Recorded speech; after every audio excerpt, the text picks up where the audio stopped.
Satu unit sekolah PAUD Tunas Harapan di Kampung Kebon Jaya, Desa Kendayakan, Kecamatan Kragilan, Kabupaten Serang, Banten disegel.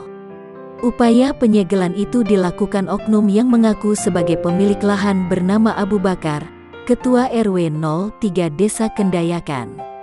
Abu Bakar mengklaim bangunan sekolah PAUD dan kantor Desa Kendayakan itu berdiri di atas lahan miliknya. Sehingga sekolah PAUD yang memiliki 2 ruang kelas itu kemudian disegel.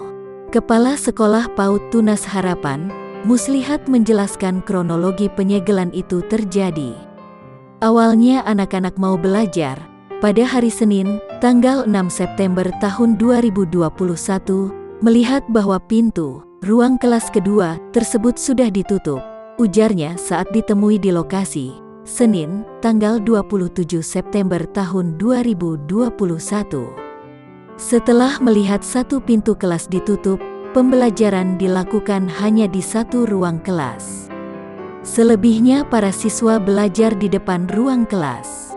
Pada hari Selasa, tanggal 7 September tahun 2021, kemudian pembelajaran dilakukan di luar sekolah. Hari berikutnya, tepat pada Rabu, tanggal 8 September tahun 2021, ketika pembelajaran sedang berlangsung, oknum bernama Abu Bakar melakukan aksi penyegelan di saat anak-anak sedang belajar.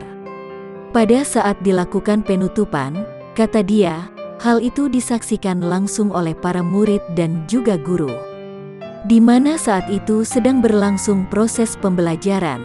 Akibat dari kejadian itu, Muslihat menyampaikan bahwa hal itu membuat para murid merasa trauma.